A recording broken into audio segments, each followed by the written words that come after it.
Hello students, मैं दीपक कुमार सक्सेना माँ Pitambara coaching classes में आपका हार्दिक स्वागत करता हूँ। आज हमारा जो टॉपिक है वो है कक्षा 12 का फिजिक्स का चैप्टर फर्स्ट। आज से इसके वीडियो सारे जो हैं वो अपलोड होते जाएंगे, तो आप उनको ज़्यादा से ज़्यादा देखें और आपको जो अच्छे लगें उनको शेयर करें। और कोई दिक्कत आती है तो उसके लिए आप हमें कमेंट कर सकते हैं।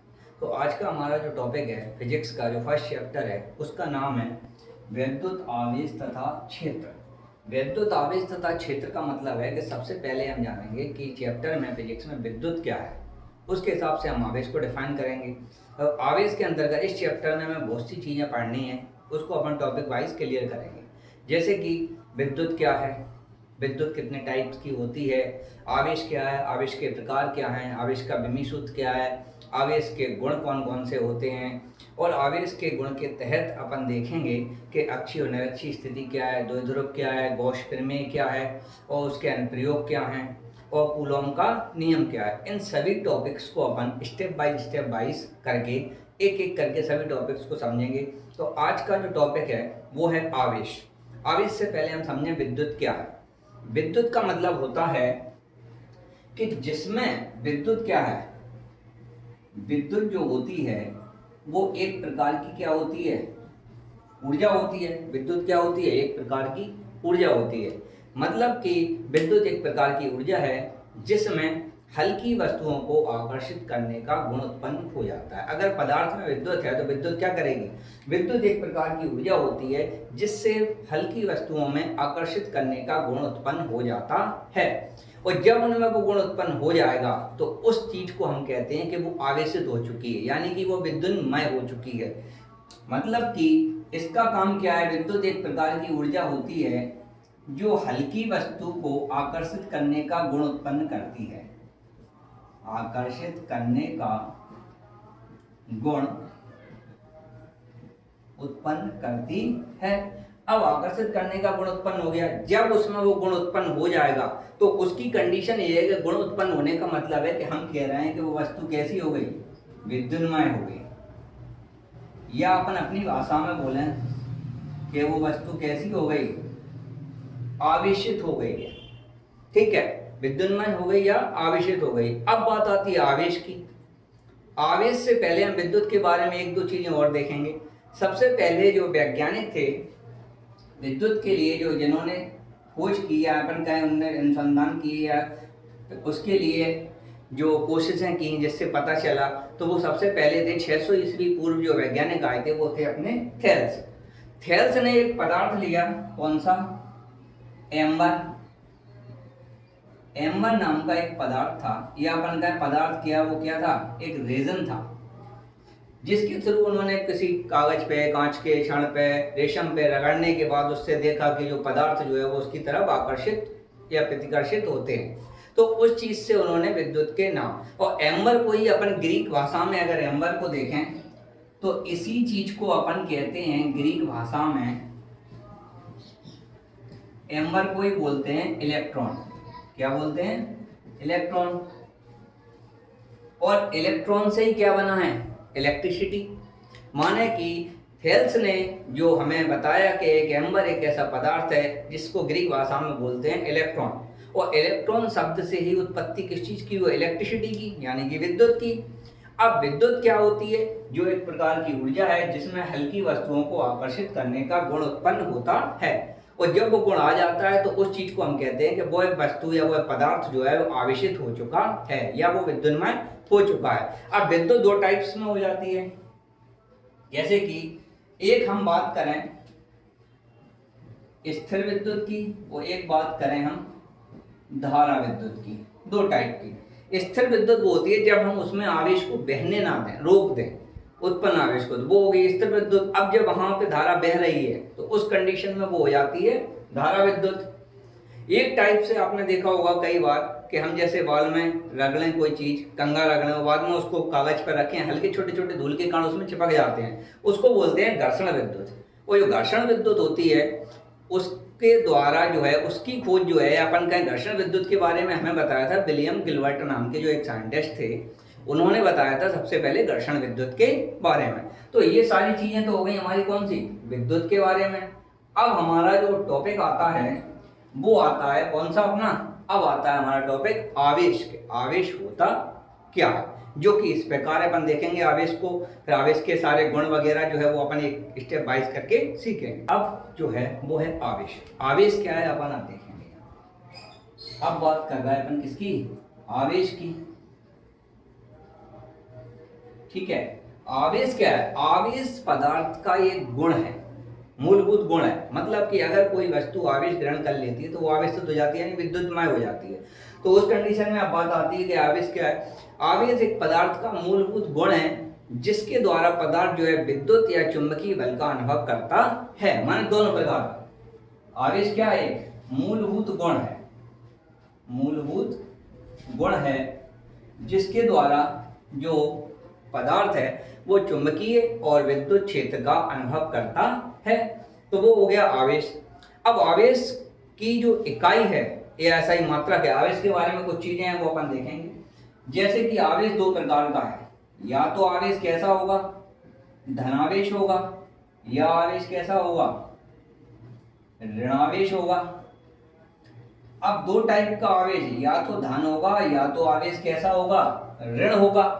मतलब कि अगर हम आवेश को देखें, अगर आवेश दो हैं, धन और ऋण, मान लो दोनों आवेश की बात करें तो या तो आकर्षण होगा या प्रतिकर्षण। मान लो दोनों आवेश जो हैं अपने, दोनों आवेश अगर धनात्मक हैं तो कैसे हो गए, समजातीय।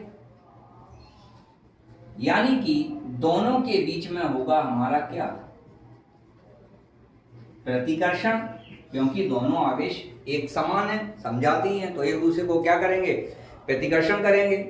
अगर मान लो आवेश दोनों अलग अलग हैं, यहाँ पे एक प्लस है एक माइनस है, तो वो आवेश कौन से कहलाएंगे, विजातीय आवेश। तब दोनों में क्या होगा, तब दोनों में होगा आकर्षण। माने अब हमें यहाँ पे आवेश की दो चीजें पता चली, कौन सी, अगर आवेश समान है तो समजाती है, और जब समान होंगे दोनों तरफ तो वो क्या करेंगे, एक दूसरे को प्रतिकर्षण। अब आवेश विजातीय है तो वो क्या करेगा, आकर्षण करेगा। जैसे हमने घरों में देखा होगा, आपने कई बार देखा होगा प्रैक्टिकल करते हुए, चुंबक को देखते हैं अपन लोग, जब चुंबक को चिपकाते हैं तो एक बार चिपक जाती है, लेकिन जब हम उसको पलट देते हैं तो चुंबक दूर हटती है, चिपकती नहीं है। उसका कंडीशन वही है कि एक तरफ चुंबक में कौन से ध्रुव होते हैं, नॉर्थ और साउथ। अब जब दोनों तरफ एन होंगे, समान ध्रुव होगा तो वो प्रतिकर्षण करेगा, और असमान ध्रुव होगा तो वो क्या करेगा, आकर्षण करेगा। तो हम ऐसे ही आवेश को समझते हैं कि आवेश का मतलब है जब समान ध्रुव होंगे, सजाती होगा तो क्या होगा, वो प्रतिकर्षण, और जब विजातीय होगा तो क्या होगा, उसमें आकर्षण होगा। ये आवेश के टाइप हो गए, धनावेश और ऋणावेश। अब इसमें एक चीज और देखो, आवेश का जो मात्रक है, या अपन कहें आवेश की जो इकाई है, तो देखो आवेश का जो मात्रक है वो होता है कूलम, जिसको अपन सी से प्रदर्शित करते हैं। किससे प्रदर्शित करते हैं अपन, सी से। उसके बाद अगर अपन देखें, आवेश जो है एक अदिश राशि होती है, मतलब इसमें दिशा नहीं होती है। आवेश कैसी राशि है, एक अदिश राशि है। अब हमें आवेश का मात्रक पता चल गया, ये पता चल गया कि राशि अदिश है।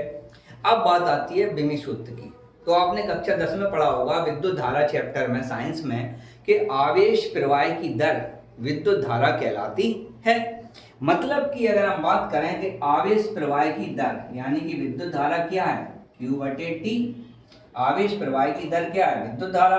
अगर हम Q का मान निकालें आवेश का, क्योंकि आवेश की इकाई कूलम है, और आवेश को किससे डिनोट करते हैं अपन, Q से। आवेश का सिंबल क्या है, Q। तो Q बराबर क्या हो गया, I/T। अब यहाँ पे देखो I क्या है, धारा। धारा का मात्रक क्या होता है, एम्पियर। समय T, तो इसको किससे दर्शाते हैं, T से। मतलब कि अपना विमी सूत्र क्या हो गया, AT। अगर इसको अपन mLT की फॉर्म में लिखें तो कैसे लिखेंगे, m0 L0 AT। तो ये हो गया हमारा आवेश का विमीय सूत्र। अब आवेश के बारे में कुछ चीजें और होती हैं जो समझने लायक हैं, जैसे कि धनावेश और ऋणावेश का मतलब क्या है, या तो प्रोटॉन होगा या तो फिर इलेक्ट्रॉन होगा। अब दोनों की कंडीशन समझो आप। प्रोटॉन और इलेक्ट्रॉन में क्या डिफरेंस है, अगर प्रोटॉन पर आवेश देखें तो कितना है, प्लस 1.6 10⁻⁻19 कूलम। अगर इलेक्ट्रॉन पर आवेश की बात करें तो कितना होगा, माइनस के 1.6 10⁻⁻19 कूलम। अगर इसमें से हम बात करें कौन सा बड़ा है या कौन सा छोटा है, या कोई पूछे आपसे कौन सा आवेश प्रोटॉन और न्यूट्रॉन है, तो आवेश क्या है, आवेश दोनों बराबर है। 1.6 इंटू 10⁻⁻19 कूलम जो है दोनों पे इक्वल है। बस अंतर क्या है, ये माइनस में है मतलब माइनस की प्रकृति दर्शाता है, ये प्लस में है मतलब धनावेश की प्रकृति दर्शाता है। आवेश दोनों में ही प्रतिकर्षण बराबर होंगे। अगर धन धन के बीच में जितना होगा प्रोटॉन प्रोटॉन में, उतना ही इलेक्ट्रॉन इलेक्ट्रॉन के बीच प्रतिकर्षण होगा, माने दोनों में कितने होंगे, बराबर होंगे। अब बात आती है आवेश के गुण की। तो देखो यहाँ पे हमने आवेश के जो मूल गुण होते हैं वो कौन कौन से हैं। देखो आवेश के मूल गुण जो हैं वो 3 हैं। पहला आवेश संरक्षण, आवेश संरक्षण। सेकंड आवेश का योज्यता, आवेश की योज्यता। थर्ड है अपना आवेश का क्वांटीकरण, क्वांटाइजेशन ऑफ चार्ज। आवेश के 3 गुण हैं, आवेश संरक्षण, आवेश की योज्यता, आवेश का क्वांटीकरण। अब देखो आवेश संरक्षण, जैसे कि हमने कक्षा 10 में देखा था, द्रव्यमान संरक्षण क्या होता था कि द्रव्यमान को ना उत्पन्न कर सकते हैं ना नष्ट कर सकते हैं। ऊर्जा संरक्षण 11th में था केमिस्ट्री में, क्या था कि ऊर्जा को ना ही अपन उत्पन्न कर सकते हैं ना नष्ट कर सकते हैं, बस एक रूप से दूसरे रूप में परिवर्तित कर सकते हैं।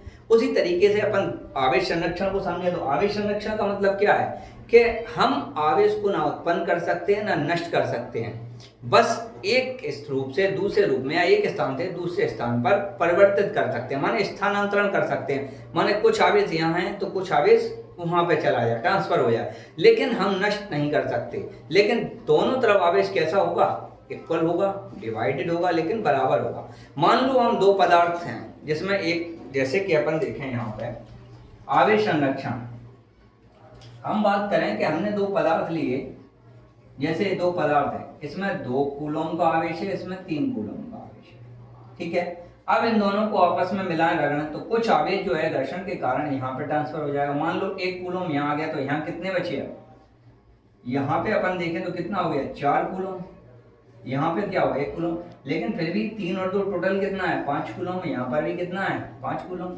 मतलब कि आवेश संरक्षण का सिद्धांत क्या है, ना आवेश को उत्पन्न कर सकते हैं ना ही नष्ट किया जा सकता है, बस एक रूप से दूसरे में स्थानांतरण कर सकते हैं हम आवेश का। वैसे ही बात करें हम आवेश की योज्यता की, योज्यता का मतलब क्या है। अब देखो यहाँ पे अपन देखें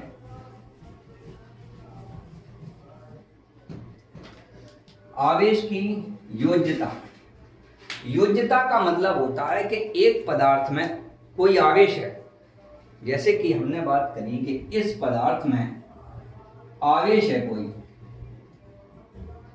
Q, मतलब इसके हर भाग पे, जैसे कि अपन बात करें अपॉइंटमेंट नोट करें, अलग अलग भागों पर अलग अलग, तो कुल आवेश जो होगा पूरे पदार्थ का वो उसके विभिन्न भागों पर उपस्थित आवेश का बीजगणितीय योग होगा। मतलब हम बात कर रहे हैं कि आवेश अगर टोटल Q है तो Q1 plus Q2 plus Q3 dot dot, मतलब कि आवेश की योज्यता क्या कहलाती है कि कुल आवेश जो है पदार्थ का वो उसमें उपस्थित विभिन्न भागों के कुल आवेशों का बीजगणितीय योग होता है। माने जो कुल आवेश है वो सभी भाग पर उत्पन्न आवेश जो है उनका बीजगणितीय योग के बराबर होता है। मतलब कि कुल आवेश Q है, अगर अलग अलग भागों पर देखें तो जैसे Q1 plus Q2 plus Q3 है तो उन सबका जो बीजगणितीय योग होगा वो किसके बराबर होगा, टोटल के बराबर होगा।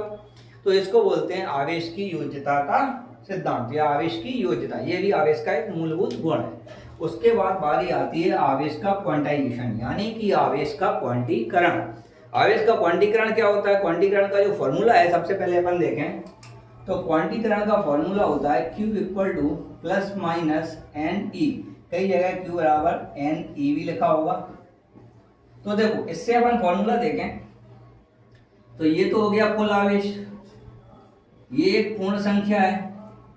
पूर्ण का मतलब है कि यह 1 2 3 4 5 होगी, मतलब पॉइंट में या बटे में नहीं होगी आवेश की। ये बात ध्यान रखना कि एक पूर्णांक है या पूर्ण संख्या है।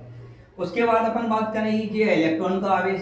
तो मतलब कि किसी पदार्थ का कुल आवेश जो है, उस पर जो उपस्थित है कुल आवेश, वो इलेक्ट्रॉन के उसके आवेश की जो मात्रा है वो इलेक्ट्रॉन के आवेश की मात्रा के पूर्ण गुणज में होती है। मतलब वो पूर्ण संख्या है, जहां पे n की जगह अपन n इक्वल टू 1 2 3 4 कुछ भी ले सकते हैं। तो ये हो गया किसका फॉर्मूला, क्वांटाइजेशन का, यानी कि क्वांटीकरण का। क्वांटीकरण का मतलब क्या है, किसी भी पदार्थ पर आवेश की कुल मात्रा जो कुल है वो उस पर इलेक्ट्रॉन की आवेश की मात्रा के पूर्ण गुणज में होती है। ठीक है, तो ये आवेश का क्वांटीकरण है। ये आवेश और विद्युत के संबंध की जो परिभाषाएं थी, या विद्युत क्या होती है, आवेश क्या होती है, जो हमने सीखा। अब हम बात करेंगे आवेश से इंपॉर्टेंट, जो सबसे इंपॉर्टेंट नियम है वो है कूलॉम का नियम। अब देखो यहाँ पे अपन कूलॉम का नियम समझें।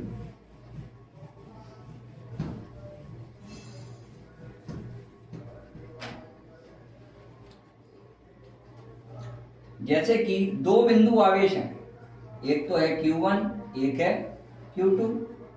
बीच की दूरी जो है वो हमने मान ली कि इनके बीच की दूरी r है। अब यहाँ पे देखें अपन, सबसे पहले अपन देखें हमने क्या सीखा अभी पहले कि सजातीय आवेश होंगे तो प्रतिकर्षण होगा, विजातीय आवेश होंगे तो आकर्षण होगा। अब यहाँ पर कंडीशन ये है कि हमें दो बिंदु आवेश तो पता है, एक Q1 है और एक Q2 है, लेकिन इन आवेशों में हमें ये नहीं पता कि कौन सा प्लस है कौन सा माइनस है, कि दोनों प्लस है या दोनों माइनस है। तो हम इसमें अपने हिसाब से देखते हैं कि हम कह रहे हैं कि दो बिंदु आवेशों के बीच जो बल लग रहा है F, दो बिंदु आवेशों के बीच लगने वाला बल उन आवेशों के परमाणु के गुणनफल के समानुपाती। अब बल की भी कंडीशन है, या तो वो समान हो गए तो आकर्षण हो गया, ठीक है, प्रतिकर्षण हो गया, और अगर अलग अलग हैं तो आकर्षण हो गया। तो मतलब दोनों टाइप का बल लग रहा है, प्रतिकर्षण भी और आकर्षण भी। तो हम कह रहे हैं किन्हीं दो बिंदु आवेशों के बीच लगने वाला आकर्षण या प्रतिकर्षण बल दोनों हो सकते हैं, आकर्षण या प्रतिकर्षण बल, उनके आवेशों के परमाणु के गुणनफल के समानुपाती। मतलब कि हमने कहा कि जो बल है वो समानुपाती है Q1 इंटू Q2 के, ठीक है, आवेश के परमाणु के गुणनफल के समानुपाती, और उनकी बीच की दूरी के वर्ग के व्युत्क्रमानुपाती होता है। माने दूरी के वर्ग के व्युत्क्रमानुपाती है लेकिन गुणनफल के समानुपाती है। जैसे आपने 11th में फिजिक्स में पढ़ा होगा गुरुत्वाकर्षण का नियम। गुरुत्वाकर्षण का क्या होता था उस टाइम कि दो द्रव्यमानों का गुणनफल होता था और नीचे दूरी का वर्ग होता था। सेम कंडीशन है कि दो आवेशों के परमाणु के गुणनफल के समानुपाती और इनकी बीच की दूरी के वर्ग के व्युत्क्रमानुपाती होता है। अब इसमें हम देखें दोनों को मिला के लिखें तो क्या हो गया, F समानुपाती Q1 Q2 upon R square. F बराबर क्या है, K Q1 Q2 बटे R स्क्वायर। ये तो हो गया कूलॉम का नियम। अब इसकी कंडीशन में हमें एक चीज ध्यान रखनी है कि अगर मान लो K का मान जो होता है K इक्वल टू होता है 1/4 पाई एप्सिलॉन 0 K, यानी कि ये वाला जो K है वो तो एक नियतांक है, स्थिरांक है। ये K जो है वो है परावैद्युतांक, माध्य। अगर मान लो हम कहें कि परावैद्युतांक वायु या निर्वात है, ठीक है, अगर वायु या निर्वात को परावैद्युतांक बोलें, हम बोलें वायु या निर्वात है, तो उस कंडीशन में K इक्वल टू हो जाता है 1। तो हमारा क्या निकलेगा, K बराबर निकलेगा 1/4 पाई एप्सिलॉन 0, जिसका कि टोटल मान अगर अपन देखें तो होता है 9 × 10⁻⁹ न्यूटन मीटर स्क्वायर प्रति कूलॉम स्क्वायर। ये 1/4 पाई एप्सिलॉन 0 का मान होता है, जो कि आपको न्यूमेरिकल्स में काम आएगा। तो इस चीज को अच्छे से समझें। अब यहाँ पे कंडीशन देखें अपन, तो यहाँ पे रखें F का मान K का, तो F इक्वल टू आया K की जगह अपन ने जैसे ना रखें K का मान, तो यहाँ रखें 1/4 पाई एप्सिलॉन 0। अगर वायु या निर्वात के लिए Q1 Q2 बटे R स्क्वायर न्यूटन अब ये तो हो गया वायु या निर्वात के लिए। मान लो माध्यम जो है वायु या निर्वात नहीं है। अब नहीं है तो इसका मतलब है कि k इक्वल टू 1 नहीं होगा। तो उस कंडीशन में कूलम का नियम क्या कहेगा? उस कंडीशन में कूलम का नियम बोलेगा F equal to 1/4 pi epsilon 0 k 1 Q1 Q2 बटे R स्क्वायर। मतलब यहाँ पे केवल k आ जाएगा। तो ये हो जाएगा जब कंडीशन वायु या निर्वात की ना हो। तो दोनों चीजें समझ में आ गई। कूलम का नियम क्या है? दो बिंदु आवेशों के बीच लगने वाला आकर्षण या प्रतिकर्षण बल जो F है वो इनके गुणनफल के समानुपाती आवेशों के और बीच की दूरी के वर्ग के व्युत्क्रमानुपाती होता है। अब इसके बाद हमें देखना है कि कूलम के नियम से एक परिभाषा और आ जाती है, वो आ जाती है हमारी एकांक आवेश की। कि एकांक आवेश क्या है? अब देखो यहाँ पे अपन परिभाषा बना है एकांक आवेश। एकांक आवेश का मतलब है कि हमें आवेश का मान कितना चाहिए? एक चाहिए। मतलब कि हम बात कर रहे हैं एकांक आवेश का मतलब है Q बराबर हमें कितना चाहिए? Q इक्वल टू 1 चाहिए। अब हम अगर यहाँ पे निकालें Q1 Q2 से, तो हमारा Q1 Q2 अगर निकालें अपन डायरेक्टली यहाँ से निकाल लो Q1 Q2 का, क्योंकि हमने ये मान रख दिया 9 गुणा की घात 9 यहाँ पे। तो देखो F इक्वल टू कूलम का नियम क्या है? 1/4 pi epsilon 0 k into Q1 Q2 बटे R स्क्वायर। हमें Q का मान चाहिए 1। तो इसके लिए क्या करते हैं अपन कि सबसे पहले तो k हटाना है। तो हमने मान लिया कि वायु या क्या है? निर्वात। तो k का मान कितना हो गया? 1 हो गया, मान k खत्म हो गया। अब यहाँ पे देखें स्टेप बाई समझ रहे हैं अपन। यहाँ पे ये बात ध्यान रखना 1/4 pi epsilon 0 into Q1 Q2 बटे R स्क्वायर, ये बन गया अपना। अब इसका मान हमें पता है कितना है? 9 गुणा 10 की घात 9, यानी कि ये तो हो गया 9 गुणा 10 की घात 9 इंटू यहाँ हो गया Q1 Q2 बटे R स्क्वायर। अब यहीं से सारा का सारा खेल है जो अपन को बनाना है। अब देखो अब यहाँ पे हमें परिभाषा देखो, यहाँ पे Q1 और Q2 का मान कितना चाहिए? 1 चाहिए। मतलब कि हमें कह रहे हैं कि Q1 बराबर Q2 बराबर क्या है? Q है। मतलब कि दोनों आवेश सजातीय हैं। मतलब कैसे हैं? बराबर हैं, समान हैं। दो समान और सजातीय आवेश हैं। अब दूरी जो है वो भी एक चाहिए। मतलब R इक्वल टू भी 1 आ गया। मतलब जो है वो सजातीय आवेश तो हैं, साथ में क्या कर रहे हैं? वो एक दूसरे से 1 मीटर की दूरी पर स्थित हैं। दूरी भी 1 मीटर हो गई यहाँ। अब हमें क्या करना है? हमें ये बल हटाना है। अब बल कब हटेगा? जब बराबर 9 गुणा 10 की घात 9 होगा। तो हमने कह दिया बल कितना है? 9 गुणा 10 की घात 9।